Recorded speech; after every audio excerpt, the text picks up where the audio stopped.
Welcome back to real जनता। आज हम जैसे कि आपको पता है हमारी सीरीज़ चल रही है फॉर नवरात्र स्पेशल एंड उसके समापन के दिन आ चुके हैं एंड आज है 8वां दिन जो है माँ गौरी को समर्पित होता है। कई लोग अष्टमी के दिन अपने पाठों का भोग डालते हैं और कई लोग नवमी को पूजते हैं कन्या पूजन के बाद। एंड महागौरी माता का श्लोक इस प्रकार है। श्वेते वृक्षे समारूढ़ा श्वेतांबर धरा शुचिः माँ गौरी शुभम दध्यान महादेव प्रमोददा। माँ दुर्गा जी की 8वीं शक्ति का नाम महागौरी है। दुर्गा पूजा के 8वें दिन महागौरी की उपासना का विधान है। इनकी शक्ति अमोघ और सद्य फलदायिनी है। इनकी उपासना से भक्तों के सभी कल्मश धुल जाते हैं। पाठ आरंभ। 13वां अध्याय। राजा सुरथ और वैश्य को देवी का वरदान। ऋषि बोले, हे राजन, इस प्रकार मैंने देवी जी का उत्तम महात्म्य तुम्हें कर सुनाया। जिसने इस जगत को धारण कर रखा है वो देवी इस प्रकार के प्रभाव वाली है। वही देवी विद्या उत्पन्न करने वाली है। उसी विष्णु की माया ने ही राजन तुमको इस वैश्य को और भी विवेकवान जनों को मोहित कर दिया। ये पहले भी मोहित थे, फिर आगे भी मोहित होंगे।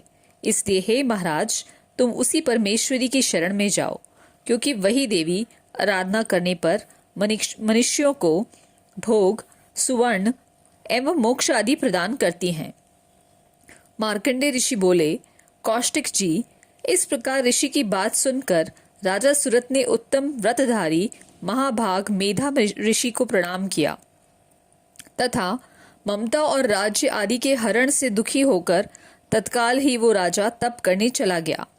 वो वैश्य भी नदी के समीप जाकर भगवती के दर्शनार्थ देवी के सूक्त का जाप करने लगा और फिर राजा तथा वैश्य दोनों नदी के समीप मृत्तिका देवी से देवी की मूर्ति बनाकर प्रतिदिन पुष्प, धूप और हवन तर्पण आदि से धीरे धीरे आहार थोड़ा करते हुए निराहार होकर एकाग्रता से देवी जी के मन में मन लगाकर एकाग्रचित्त होकर के देवी जी की आराधना करने लगे।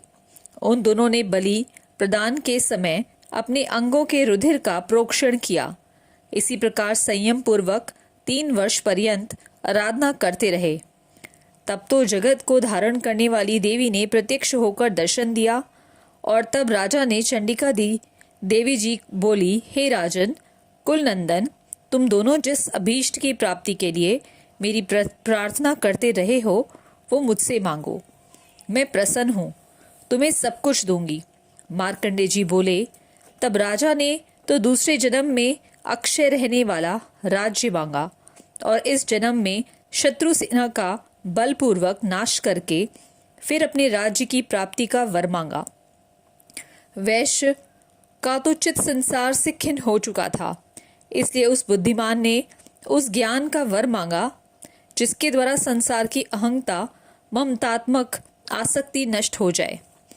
देवी बोली, हे राजन, थोड़े दिनों में तुम अपना राज्य पालोगे। कठिनता के बिना ही अपने शत्रुओं का नाश करोगे। वहीं पर तुम्हारे राज्य स्थिर हो जाएगा। फिर देहांत होने पर सूर्यदेव के अंश द्वारा जन्म पाकर इस पृथ्वी पर आप सावर्णिक नाम से मनु होंगे। हे श्रेष्ठ वैश्य, तुमने जो उत्तम वर मांगा है मैं उस वर को देती हूँ। मोक्ष प्राप्ति के लिए तुमने उस ज्ञान की प्राप्ति होगी। मार्कंडेय जी बोले, इस प्रकार देवी जी ने उन्हें अभिलाषित वर दिए। फिर उन दोनों की भक्ति पूर्वक की हुई स्तुति से प्रसन्न होकर देवी तत्काल ही अंतर ध्यान हो गई। इस प्रकार वो क्षत्रिय श्रेष्ठ सुरथ देवी से वर पाकर फिर सूर्य से उत्पन्न होकर सावर्णिक नामक मनु होगा। देवी सूक्त। भगवती बोली, मैं रुद्र, वसु, आदित्य और विश्वदेव हूँ रूप से सर्वत्र विचरती हूँ।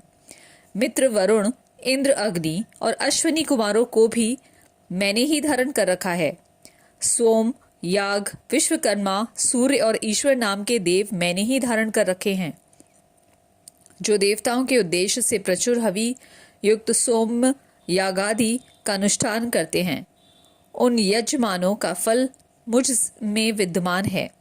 इस ब्रह्मांड की अधिष्ठात्री पार्थिव और अपार्थिव देने वाली मैं ही हूँ। ब्रह्मा साक्षात संवित ज्ञान स्वरूपा मैं हूँ। ये ज्ञान ही सब उपासनाओं का मूल है। मैं ही अनंत जीवों में प्रविष्ट हूँ। देवता इस प्रकार अनेक भावों से मेरी उपासना करते हैं। जीव जो अन्न आदि खाद्य द्रव्य भक्षण करता है, देखता है, वो प्राण धारण करता है तथा सुनता है, ये सब क्रियाएं मेरे द्वारा ही सिद्ध होती हैं। जो मुझको इस दृष्टि से नहीं देख सकते, वे नाश को प्राप्त होते हैं। हे सौम्य, तुमसे जो तत्व कहे हैं उन्हें श्रद्धा पूर्वक सुनो। मैं ये उपदेश स्वयं दे रही हूँ। देवता और मनुष्यों द्वारा यही सेवित है। मैं जिसे चाहती हूँ उसे उच्च पद प्रदान करती हूँ, ब्रह्मा बनाती हूँ और ऋषि और सर्व ज्ञान संपन्न सुमेधा बनाती हूँ। रुद्र के लिए धनुष खींचती हूँ। इस प्रकार मैं सर्वत्र व्याप्त हूँ। मेरी आत्मा ने जगत पिता को उत्पन्न किया। इसके ऊपरी भाग में आनंदमय कोश के अंदर विज्ञानमय कोश में तेरा कारण अवस्थित है। मैं समस्त भुवनों में प्रविष्ट होकर रहती हूँ। स्वर्लोक में मेरे शरीर से स्पृष्ट है। मैं जल वायु की भांति प्रथित होती हूँ, तभी ही ये सारी सृष्टि आरंभ होती है। इस स्वर्ग तथा मर्त्य लोक के परे भी विद्यमान हूँ। यही तो मेरी महिमा है। क्षमापान स्तोत्र।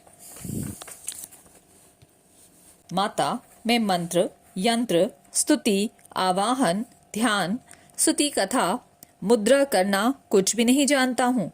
केवल तुम्हारे भजन किसी प्रकार करता हूँ। मेरे अपराध क्षमा करो। अज्ञान से, दरिद्रता से, विरह से लिप्त हूँ। हे देवी, अपनी चरण सेवा में त्रुटि समझते हुए भी तुम मेरे अपराध क्षमा करो। मेरे सर्व प्रकार से उद्धार करो। पृथ्वी की भांति पुत्रों का सरल स्वभाव से अपने पुत्रों के अपराध क्षमा करो। हे शिवे, मेरा त्याग कभी ना करो। समुचित रूप से मेरा ध्यान रखो। मैं जगन माता तेरी आराधना नहीं कर पाता हूँ, तब भी तुम्हारा स्नेह मेरे ऊपर निरंतर है। सभी को छोड़कर आपकी शरण में रहूँगा। मेरे इस शरीर को उपयोगी बनाओ।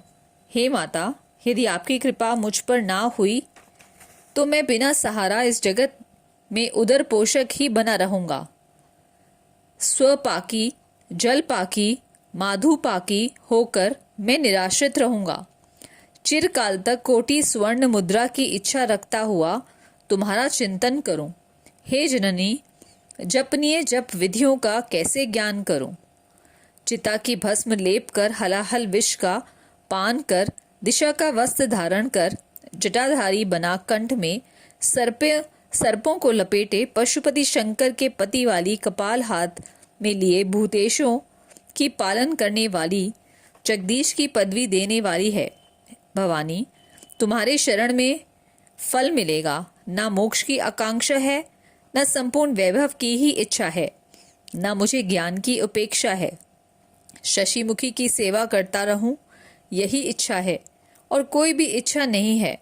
अब हे जननी, तुमसे मांगता हूं कि जन्म लेकर मुझे तुम्हारी चरण सेवा में लिप्सा। हे मृंडानी, रुद्राणी, शिवे, शिव भवानी का जप करूं।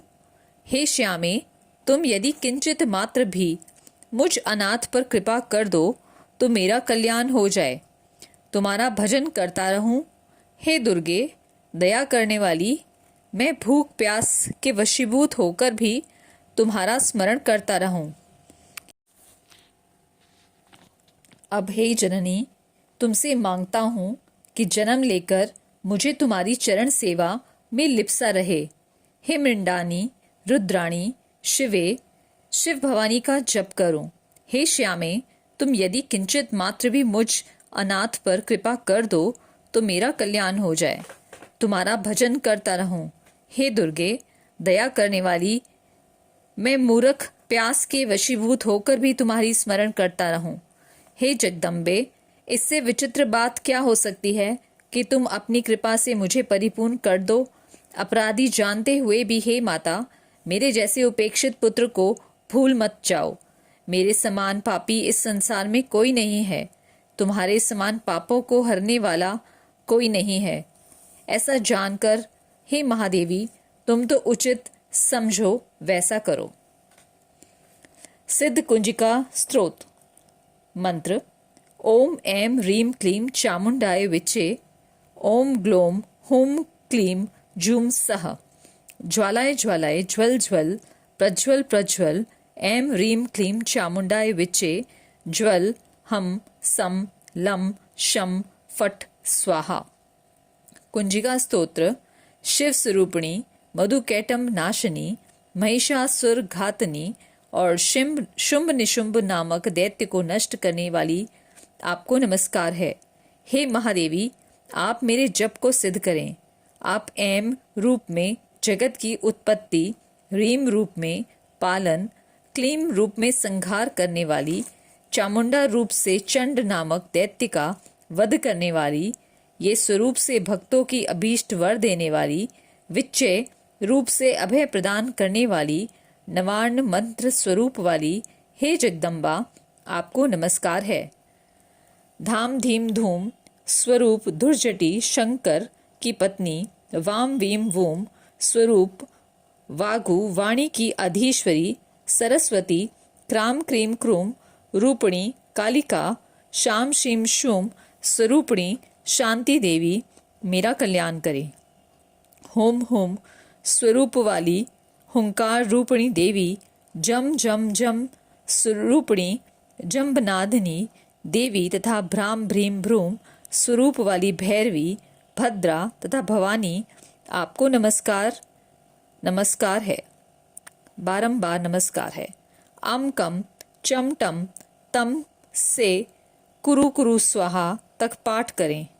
पाम पीम पूम स्वरूपिणी पार्वती, पूर्णा खाम खीम खूम खेचरी रूपिणी खेचरी एवं म्लीम म्लीम मलु मूल विस्तार रूपिणी कुंजिका देवी को नमस्कार है तथा साम सीम सूम स्वरूप वाली दुर्गा सप्तशती के समस्त मंत्रों की सिद्धि हे देवी मुझे प्राप्त हो।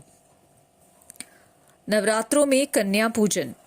श्री दुर्गा के भक्त को देवी जी की अतिशय प्रसन्नता के लिए नवरात्रि में अष्टमी अथवा नवमी को कुमारी कन्याओं का अवश्य खिलाना चाहिए। इन कुमारियों की संख्या 9 हो तो अति उत्तम, शक्ति ना हो तो 2 ही सही, किंतु भोजन करने वाली कन्याएं 2 वर्ष से कम और 10 वर्ष से ऊपर नहीं होनी चाहिए।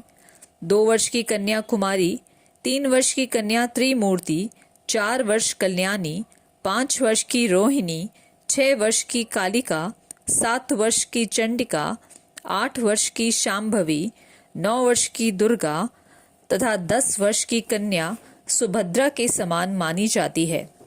क्रमशः इन सब कुमारियों के नमस्कार मंत्र ये हैं।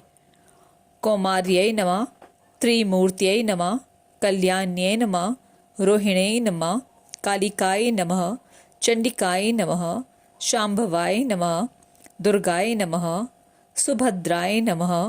कुमारियों में हीनांगी, अधिकांगी, कुरूपा ना होनी चाहिए।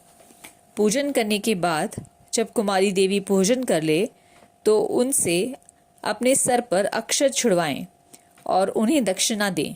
इस तरह करने से महामाया भगवती अत्यंत प्रसन्न होकर मनोरथ पूर्ण कर देती है।